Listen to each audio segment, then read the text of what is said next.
You cannot recycle your way out of the problem that plastic is causing the environment. It just can't be done. Can't be done because we haven't invested in enough recycling capacity to do it. And it can't be done because plastic is not infinitely recyclable. This is Right About Now with Ryan Alford, a Radcast Network production. We are the #1 business show on the planet with over 1 million downloads a month. Taking the BS out of business for over 6 years and over 400 episodes. You ready to start snapping necks and cashing checks? Turn it up. It starts right about now. Hello, and welcome to Right About Now. We are getting right today, folks. Hey, I like getting right, and I like anyone with the name Jennie. Jennie Perry, she is the CMO of Grove Collaborative and the former Chief Marketing Officer for Amazon Fashion. Hello, Jennie. Hello there. Hi, Ryan. I'm so glad you're here with us today. I'm excited that we get to chat here. And I don't know, it's fun. You know, we talk per episode, and I like to be transparent with our audience. You know, like there's a fascination with big brands. And then there's also the fascination for anyone that goes from a big brand to a more boutique experience. So I'm excited to tell that story and for you to, I don't know, open up to our audience a little bit. Are you ready to open up, Jennie? I am. And by big brand, I imagine you're talking about Grove Co. Sustainable Products. Yeah, exactly. I like That's it. Hey, the part in my background. True. She's a true marketer. I like it. You know, Jennie, I do like to set the table. I try to keep it non-formulaic, but I do think it's important to always set the table for the audience, like, and letting you in your own words kind of tell everybody who Jennie Perry is. So my name is Jennie Perry, and I currently head up the marketing for Grove Collaborative. My role before this one, I was at Amazon. I've been in the marketing world for quite a while. I've worked for, Kraft Foods, classic CPG. I have worked for Old Navy when Old Navy was just starting and was like a rocket growing. And I have worked for Amazon. I was at Amazon for over 9 years, and I started in what we called soft lines, in which we renamed quickly Amazon Fashion. Did that for a while. I was within the retail group for quite a while, and then I moved over to Prime. And my last role was heading up Prime worldwide, Prime marketing worldwide, and all in Amazon marketing in North America.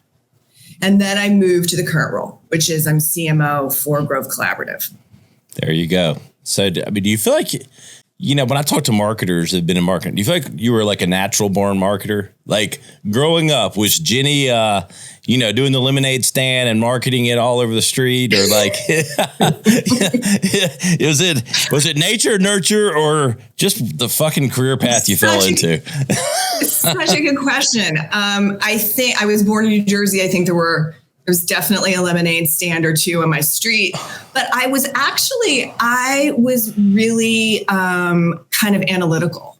Like I was an engineering major. I entered undergrad as an engineering major. I love numbers and analytics. But I also loved aesthetics and customer behavior, psychology. So I don't think I came out of the gate as a classic marketer. I came out of the gate more interested in numbers and what they meant with human behavior. Yeah. Then you were made for today then, but today's marketing world. Because as you know, we've left the world of creativity and gotten into this performance marketing world where you better put the data up.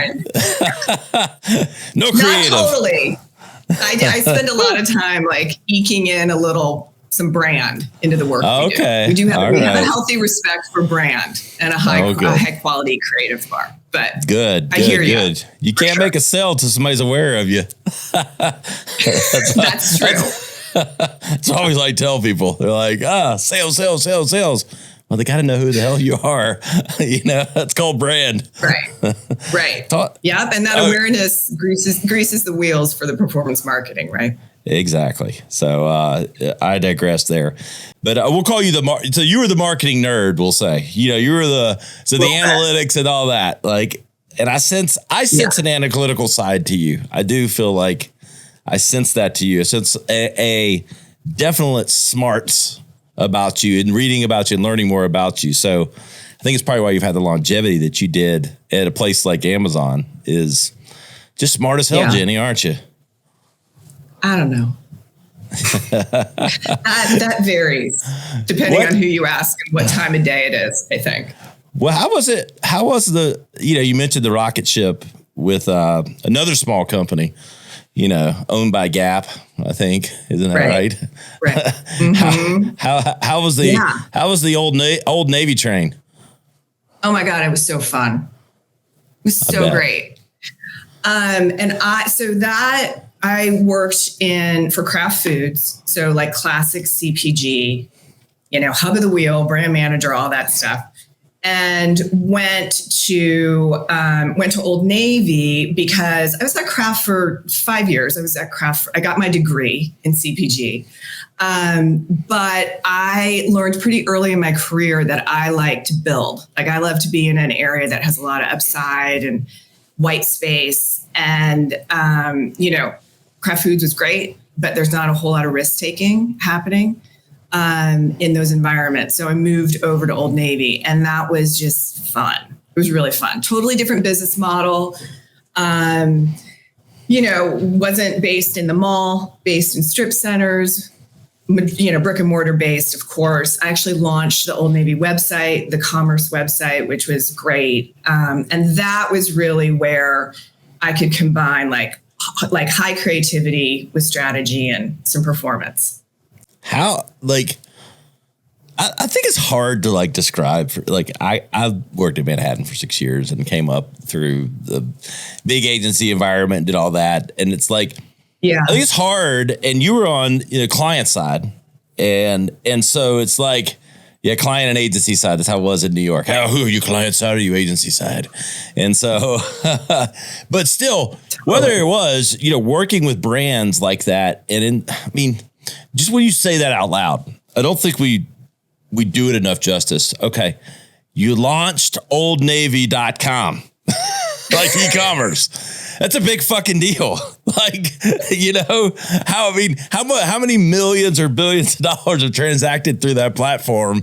Let's not, what was that like? How was it? Hard as hell? Was it fun? It was so fun. But sometimes your hardest roles are the most fun. It was really fun. That was a minute ago. I've been in this business for a while. So it was super interesting because, the greater company everybody was just kind of learning about the power of e-commerce and digital marketing. Yeah. Back in the day, there wasn't a whole lot of digital marketing. It was when I started at Old Navy, guidebook. There was no guidebook, and there wasn't a whole lot of intense measurement for spend. When I came to Old Navy, super creative company, amazing product designers, amazing creative people in the marketing team, weren't measuring much. So they were just spending on national television and, not really loving it, but not really understanding what was working and what wasn't. So I would say, launching the website was similar in that it was early. Everybody knew there was an opportunity. It wasn't, we were obviously pulling off of the main brand. It wasn't launching, we weren't buying product from scratch because we were just siphoning off of our current business model. But it was really building something from the ground up. And it was a blast. It's always the most enjoyable moments in my career are when you have wide open territory and you have a lot of it's almost like when something isn't working and you're brought in to make it work. And that was a point in time where it was kind of the philosophy was, hey, we can't leave e-commerce behind. We have to get on that bandwagon. Let's do something about it. So it was super fun. That's how a lot of the brands were, I think, in 2005 to 2010 ish, somewhere in that range. Yeah. It's we know this is going to be big. So we've got to invest in it. We don't want to be left behind, but we're not sure exactly what it's going to be, but go do it. Right.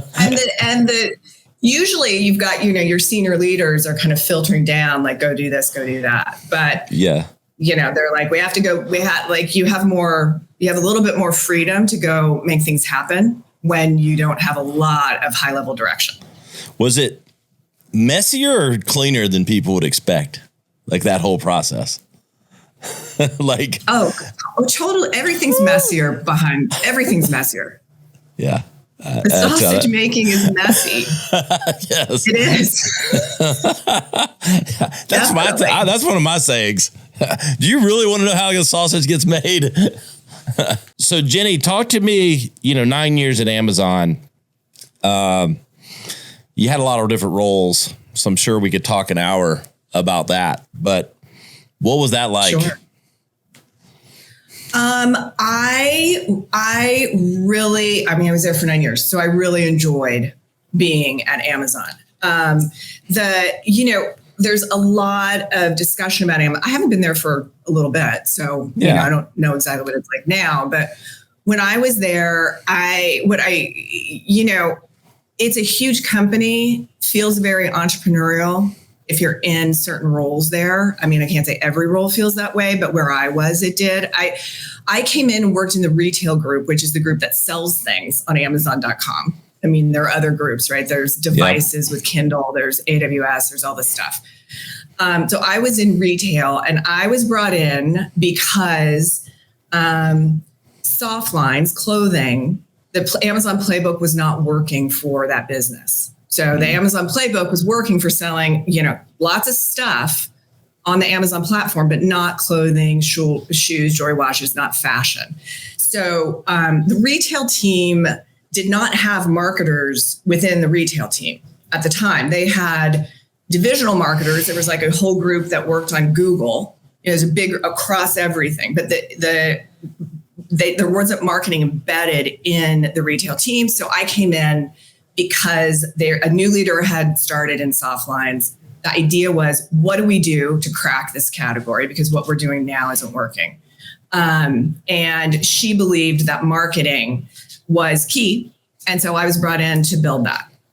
And so that was, hard and a blast. And it is true that marketing is needed in that particular category, because you need a certain degree of brand and marketing to attract, even at a baseline, to attract the right assortment. So we couldn't get good brands on Amazon because experience was terrible for shopping their product, and they wouldn't list on Amazon. So that was really hard. The bar is very high, but it was a total blast. You have to have a vision of what you're building, and you have to be, the discussion about Amazon is it's all numbers driven, but it isn't all working within Amazon. It's not all numbers driven. It's idea and logic driven, because you can't measure every single thing. You can't provide numbers for everything. Logic carries, and really, strategic thinking carries a lot of weight as well. What would, I want to ask a few more maybe clinical marketing questions, but what would surprise people or not surprise? I don't know, of what you mentioned it, very entrepreneurial, yeah, but looking behind the veil a bit, what would surprise people about being, a high level marketing executive within Amazon? What do you think would fascinate people or might shock them to hear or believe, or things like that? Are there things that would surprise people when you tell them? God, that's such wide open territory. Where do I start, Ryan? What would surprise you? I think the directness of the place. There is, what you have within Amazon is, a lot of incredibly smart people that believe in what they're doing. And there is some of the entrepreneurial part is that if you want to change things, like for soft lines, clothing, right? The search algorithms, the website experience, none of that stuff worked for our category. So like I was parachuted in to help and to fix that. But in the meantime, you have the people that run all those services, the algorithm, the this and the that. They're not interested in helping you, right? Because they've got something working and they don't have the resources to just like figure out a new way to make it work to help you. I think the thing that might be kind of interesting is that there is no commandment from on high to help you. There is no, even though that category was a strategic priority for the company, there is nobody that's like calling the person that runs a search algorithm and saying, the inputs to that and saying, hey, accommodate Jennie because we really believe softline. We need to change some things to support softlines. It's a category that runs differently and should run differently in search. I mean, it's a seasonal category. So the way we sell books doesn't work. Nobody's doing that. So Jeff Bezos wasn't like, flying in and going, do this now. Jeff Bezos wasn't like calling me, asking me what he could do to help. Exactly. I mean, he does that. I'm not saying he never does that. He does that. But for the most part, it's about letting really smart people prove out ideas and make things happen. Or, highly capable people. I shouldn't say smart, like who knows what defines smart.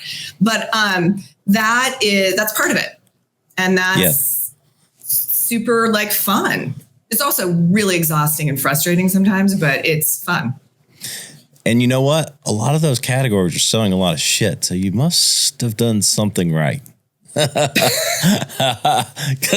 it's now all that stuff is sold on Amazon, isn't it? All that stuff is sold. It worked out. You figured it out, right? I mean, but you brought that out, I'm sure, from Old Navy and your other background, and sure that's why some of that was there. And totally. And see, this is where the aesthetics come in. Like a picture, and where like understanding the customer comes in as well, because people can't buy clothes if they don't look appealing and they're photographed like you would photograph a book or a wrench. You need to see all the different sides of it. So there were fundamental, and this is what I love about marketing. It's not just about what people think about marketing. There were just like fundamental business customer experience things that needed to be tackled. And those move the needle quite a bit. Talking with Jennie Perry, one of Ad Age's leading women for 2023. So had to put that in there for you, Jennie. It's a nice little marker. Thank you. I appreciate that. Nice. Jennie, what makes you tick? Before we get into, I want to get into Grove and all the exciting things we're doing now. But I mean, like, I'm hearing it, I'm seeing it, but like, I don't know what makes Jennie happy and, pushing further. Again, wide open question. That's a big one. I know. I like working on building something that I see the meaning in and growing stuff. I love to build stuff. I love to be like deep in a challenge or a mission with a team of like smart people. I mean, there's nothing better than that. Super fun. Great.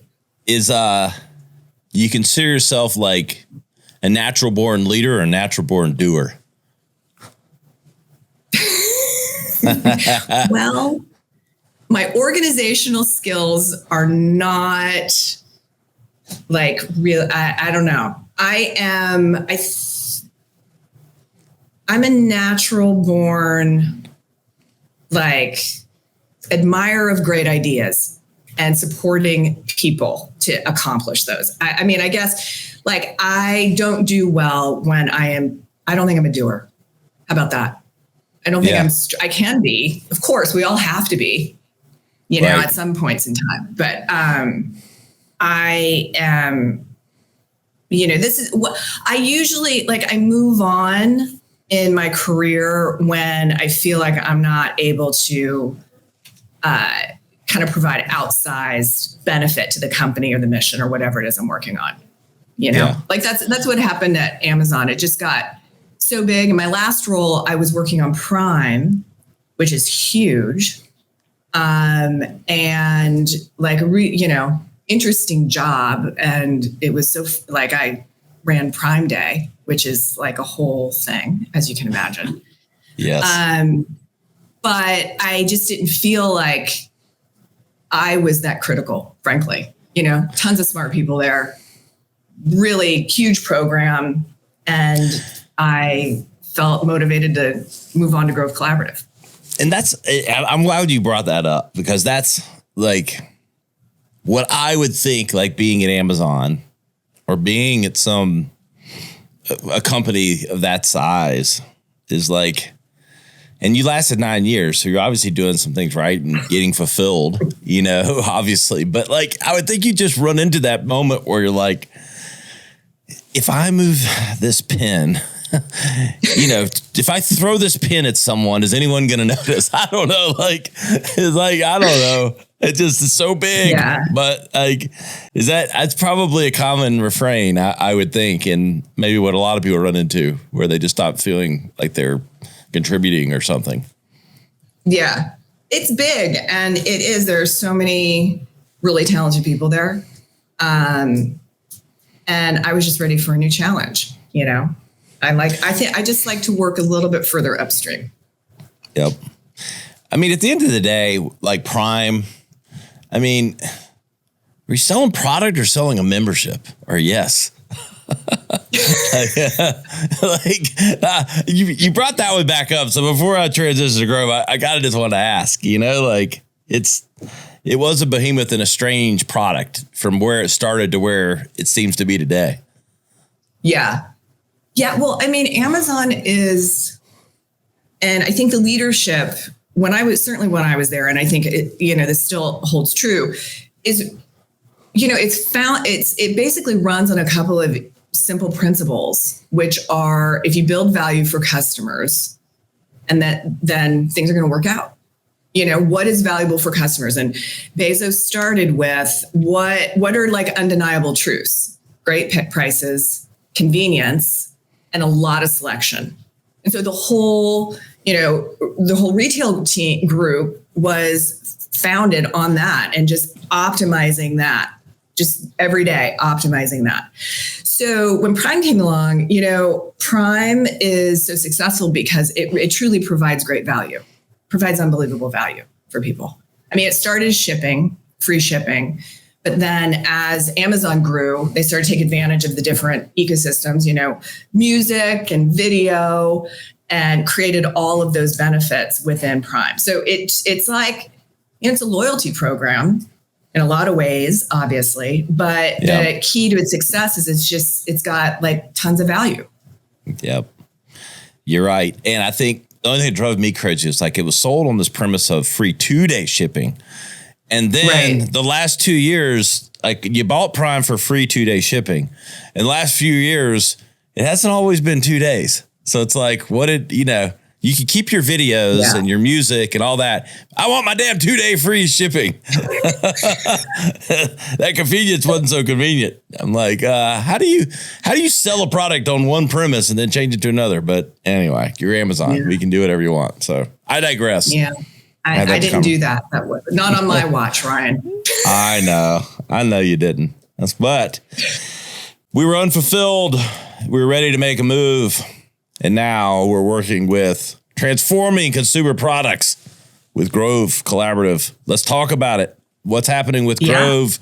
What's your role, and where's it all going with the company? So my role is a head of marketing. I've been there for 3 years. It's been a wild ride. It was my first pre-public company. Hadn't done that before. And Grove is the first plastic neutral retailer. And our mission is to transform the consumer products industry into a force for good, not just less bad, but for actual good, because the consumer products industry contributes greatly to a lot of the climate problems right now on the planet. And the thing that we particularly care about, because we felt like we were particularly in a unique place to make a difference, is on plastic. and single-use plastic in particular. So we are a certified B Corp. We're a public benefit corporation. We were founded on our value system, and sustainability is in our DNA. When I started 3 years ago, I had a benefit that was not available when the company was founded about, I think, 6 years prior to that, which is customers really care about this. When the founders, Stu Landesberg was and a couple of other folks who were still with the company, founded the company under the premise of transforming the CPG industry into a force for good, as I mentioned. And at the time, it wasn't on customers' minds. So there were way more headwinds. Well, now I think there's enough, there is definitely enough coverage in the media, and customers are way more aware of the problems that we have with, with plastic and with other pollutants. So our job has gotten a little bit easier. Yeah. I mean, ambitious. Like, I was hearing you talk. And I was like trying to summarize it in my head. Yeah, I am. I'm like, dang. I mean, that's some ambition right there. I mean, how does one become? Is it plastic neutral or plastic free? Plastic neutral for now. How the hell do you even do that? Well, it's interesting because when you take on a sustainability positioning, or you really make that a meaningful part of your communication to customers, it sets a really high bar for what you're doing, and it also creates some explaining to customers what you're doing and why. That's half the job, is making it easy for customers to understand why you're different, what you're doing. So the question you're asking is a really good one. And the way you make progress with plastic is two ways. The most important way is eliminate plastic from the products that customers buy. So that's the most important thing to do. It's impossible right now. I mean, plastic is prevalent for a good reason. It's inexpensive, and it's it's very easy to use. But the first thing you do is you set goals for yourself to pull plastic out of your ecosystem, which we've done. And when we can't find vendors and third-party products to meet customers' needs and categories, we go out and we invent those products ourselves, which is why we have the Grove Co. line. So Grove Collaborative, Grove.com is a retailer. And then we also have Grove Co., which is our own products. So we have our own products, and that is, we use cleaning concentrates to avoid plastic. We use aluminum, which is really challenging from a product development standpoint, but we put resources into product innovation to be able to crack that code. We actually just launched some new aluminum products that we're super excited about. So you do that, and then when you can't, and that is an ongoing process. So we produce products that use less plastic ourselves. We talk to our vendors and encourage them to pull plastic out of their system. We have something we call the Plastic Working Group, which is an open forum for all of our vendors, where we talk about, we are not proprietary with any of our knowledge and what we've learned about pulling plastic out of product development. We share that. We exchange ideas with others. The second thing you do is you offset plastic. So any plastic that we do use or we sell on our site, we offset it. With a great company called Repurpose, which actually pulls plastic out of the environment that would most likely be headed to the ocean. I think it's 90% of our plastic waste heads to the ocean. Yes, and I need to introduce. Yeah, it's both dimensions. Both dimensions, like using less, and then I guess it's not recycling, but it's sort of offsetting. Offsetting. Yeah. And that's what carbon is much buzzier than plastic. And that's the key. That's what's going on with carbon right now is, there's a lot of companies that are like, we're carbon neutral, and they're just buying offsets. And some of those offsets are questionable, the methods to get some of those offsets. But we're excited about any conversation like this that comes up, because it means that there's traction. I need to introduce you to the founder of Opulus sunglasses. All of their sunglasses are manufactured with water bottles found in the ocean, and that's amazing. Every like 100%. It's crazy. I'll make an introduction. I don't know what the connection might be, but they're a startup, but he's about 3 years in. They're doing well, but that'd be a good intro, I think, for you guys, or you might can hand them off. But anyway, our customers buy sunglasses. Our customers buy sunglasses. So I bet. What is Grove selling? Like, for anybody listening, I mean, they've probably heard of you, but what are we selling? So we are selling pretty much our mission is to sell what you need to run your household. Okay. And the core of what we started with were replenishable household products like cleaning products, and that's really where we started to make a difference with our cleaning concentrates. So concentrates come in a little bit of bottle. You buy something that you use over and over again to pour it in. Saves on shipping because you're not shipping water. Saves on plastic. So that was kind of our start.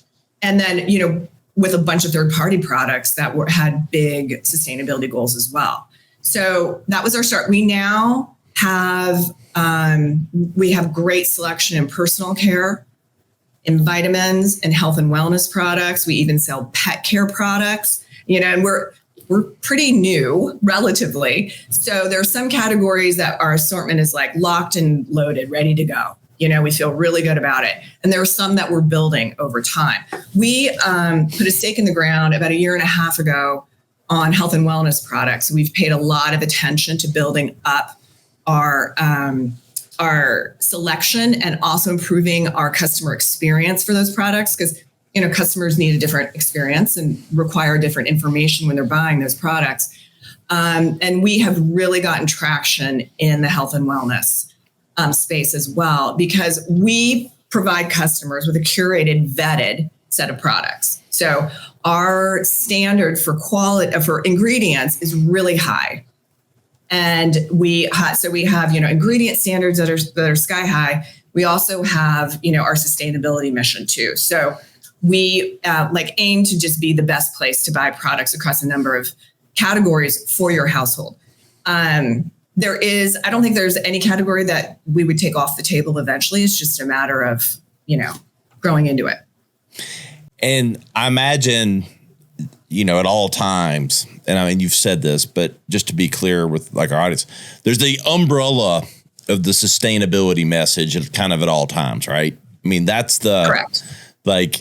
It's sounding like the overall quality, like for a why buy, the quality of what you're doing, but then it's people that are wanting and have, in their hearts, like wanting to buy sustainable product, correct?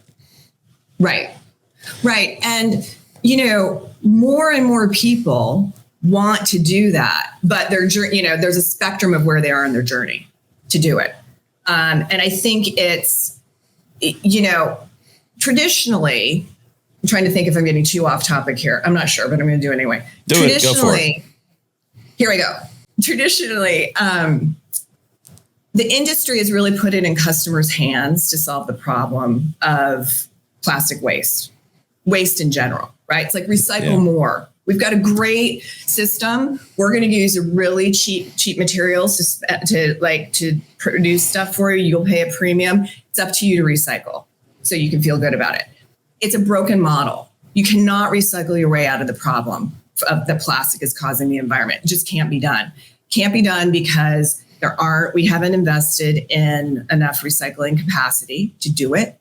And it can't be done because plastic is not infinitely recyclable. So eventually we will have to do something. Aluminum, glass, you can recycle them for much longer, almost infinitely. Plastic, you can only recycle a couple of times, and then it becomes useless. So we need to take the responsibility. Industry needs to take the responsibility. Customers aren't going to be able to do it themselves. And our mission is to make it easier for customers who want to make a difference and want to head down that path to purchase their products in one place and in a really convenient manner. A lot of it's about the customer experience as well.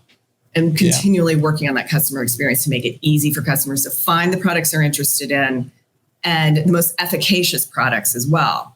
It's because one of our principles is products have to work. So that's sometimes why you see products on our site and you think, why do you have that product?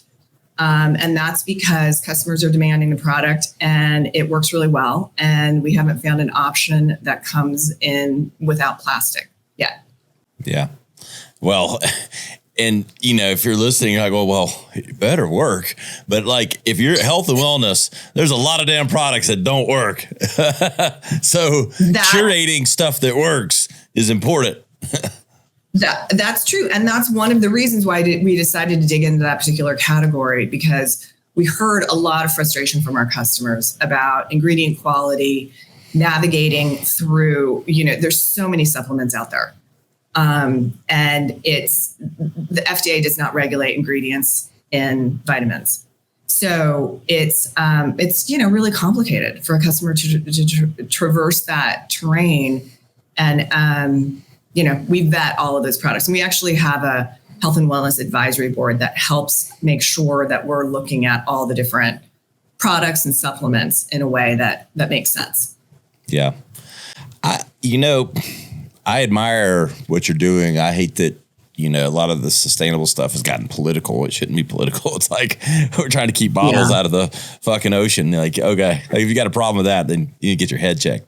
So it's like, right. It should be obvious. But with that said, I do think it's one thing when you're marketing, product or service and all the challenges that come with that, like you got to tee up, all the benefits of the product, demonstrating it, building brand, building demand, all those things.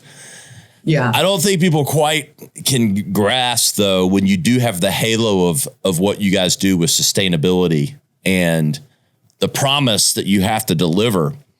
That does add a layer of complexity and something that you have to live up to every day, right? It's true. And I know enough to be dangerous. And I know that even in your heart of hearts wanting to doing it's a fucking hard job. It is hard because we're not a nonprofit, right? Like we are, we're a company, but we are a social benefit company and we are a certified B company, corp. So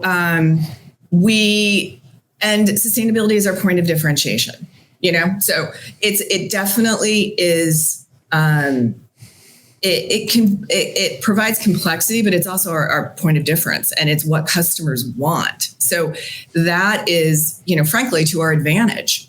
Yeah. And that's something that a company that's not built on sustainability, like so many companies are now chasing sustainability. Yes. And that's super challenging, depending on what industry you're in, more or less challenging.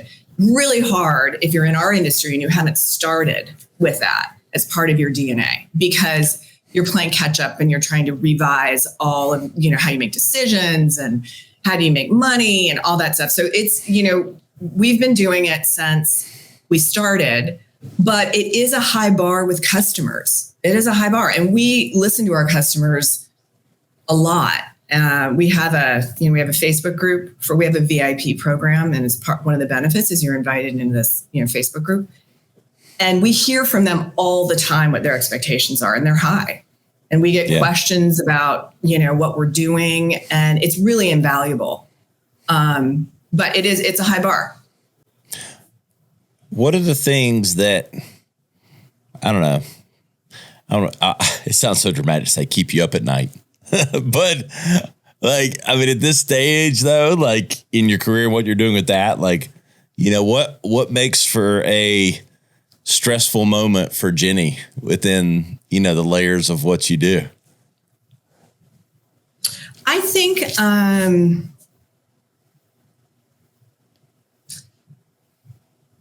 let's see, a couple of things. One is, what keeps everybody up at night, which is just making more right decisions than wrong ones. They're not all going to be right, but you want your hit rate to be pretty high, especially when you're working with a young company that's out there, it's mission based. We're trying to do good. And trying to change the world.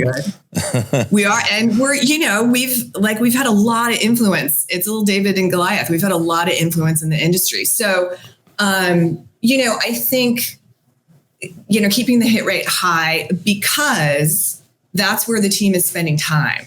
So, you're always trying to be as efficient as possible. When you're working at a company at this stage, you need to really be efficient with your team's resources. So I think it's about prioritization. What's your feeling? I feel like we're living in this world where consumers, and I mean, much less your consumers, that are so, passionate. But like we're living in a world where everybody's so aware that they're being marketed to, right? And so there's this interesting, play there of, okay, consumers know they're being marketed to. Advertising is a disruption and not additive for the most part. I would think and I imagine that like branded content and deeper impact content would be high on a priority list, for a brand like Grove. Like, how do you guys think about your content, through that lens of knowing those things? Yeah, it's a really good question.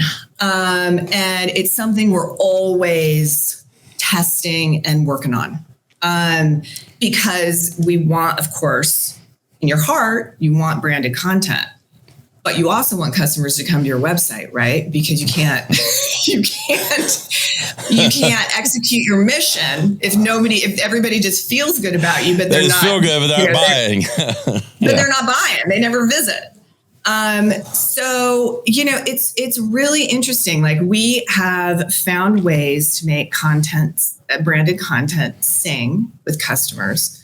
And we, the story that you tell is there, it's a journey because there's a story you show in a paid social ad. There's whatever content you're choosing to show in a paid social ad. And then there's the content you're choosing to put on whatever landing page or homepage that customer is being directed to. And then, and whatever pop-up message, whatever, right? You have an opportunity to tell a story over time, even on the checkout page. So we think a lot about how to get customers excited about diving into Grove and where and when to tell what message. And I use surveys to kind of fine tune messaging before we do as much as we can to understand what's effective before we start spending money behind it. Yeah. I remember the days of doing tons of consumer research, and it's still important. But it's like, do consumers lie? It's like, are they really telling you the truth? Because it's kind of like, if you remember the day, does advertising affect you? No, it never does. Right, exactly. Would you pay a premium for this? Of course I would. Yeah, 100%. And then flop when you add 25% over about what they're used to paying, I'm glad you said that. I mean, at the end of the day, will your customers pay more for the products that you curate for them that have this message? I mean, are you finding that they're willing to put their money where their mouth is? That's a super good question. I think it depends on the customer group, and regardless, I am very Amazonian in my belief here. You have to build outsized value for customers. So we have our prices are super sharp. And we pay a lot of attention to making sure that we're offering customers the very best prices for the products we carry on our site, if they're available somewhere else. And we spend a whole lot of time thinking about how to make programs like our VIP program super valuable to customers, and allowing them to choose how they buy our products. I mean, one of the reasons why we have our line of products, Grove Co., in brick and mortar retailers is to give customers another way to purchase those. Not everybody is up for another website experience, buying something else on e-commerce. So we, 90% of our categories are purchased still in brick and mortar. So we decided we have to be in brick and mortar because we really believe in the mission. We really believe in introducing customers better products. And we really mostly believe that they, in reality, want those products. And somebody has to fill those void. Again, it's not easy to make sure that you can, or to invent those products and offer them to customers at a price that's compelling. But, nothing worthwhile doing is easy, as you know. And, if you don't want to buy a box of sustainable products on Grove, you can buy sustainable products at Target or CVS. Yep. Where are all the locations where Grove Co. can be found? We're in over 7,500 doors right now. Our biggest is Target, and we're on Target.com as well. And let's see, Kroger, HEB, CVS, whole bunch that I'm missing. Those are big names. Just a few places people can find them. So if you feel compelled from what you're hearing, we want to tell people where to go find them. What's the future hold, Jennie Perry? What's where do you see things going for you, the company? What will define success? What will define success for you? Well, I think so. What's the future holds for Grove is continuing to evolve our customer experience. We're spending a lot of time thinking about that. Yeah. Continuing to innovate new products. And we're launching that. We have a great lineup this year. I'm super excited about a bunch of stuff we're launching. Bringing more like-minded, aligned, valued 3P partners, third-party partners onto our website. So it really is just evolving our e-commerce business model, bringing new products into the retail space. And,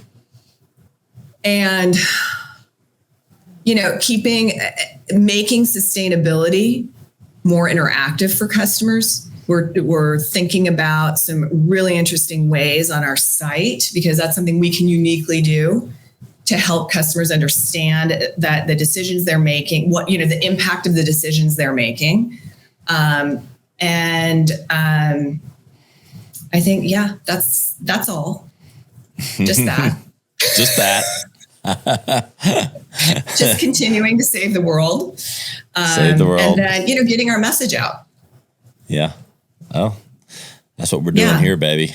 I appreciate it. Our marketing is the marketing team spends a lot of time thinking about how, as I'm sure everybody's marketing team does, how to best use our dollars and reach our core customers. And in today's, with everything going on today, that's challenging. But we have a great team that's focused on that. And there's some, really interesting stuff coming along that way too. Well, if you're doing it right, at least where 50% of your marketing is working. Every CMO and CEO I talk to goes, Ryan, I know where at least 50% of our stuff is working. And the other 50%, I have no damn idea. It's not always that bad, but it can be. It's difficult. You got a marketing mix, and as much data as we have in our hands, sometimes I feel like, we got a lot of data in our hands, but not a lot of knowledge. Yeah. We're I'm a stickler for that data. So no measurement is ever perfect. That's for sure. Yeah. 100%. Sounds like they're in good hands, Jennie Perry. So where can everybody keep up with you? Everything that's happening with Grove. You need links, social media profiles, things like that. You can follow Grove Collaborative on Instagram. on Facebook, on X, and I'm on those same platforms as well. Awesome. We'll have all that in the show notes to make it easy for everyone to find where Jennie is. Jennie, I appreciate the transparency, the openness, and your incredible smarts. Thanks, Ryan. It's been fun. Hey guys, you know to find us, RyanIsRight.com, right about now. This has been your favorite episode. We know it. Thank you for making us number one on the Apple charts. Keep downloading. Hey, if you want to head over to Spotify, we're climbing there too. And I'm blowing up on TikTok. At Ryan Alford, had that blue check before you could buy it. See you next time. To listen or watch full episodes of Right About Now on the web, go to RyanIsRight.com or follow at Ryan Alford on all social media platforms.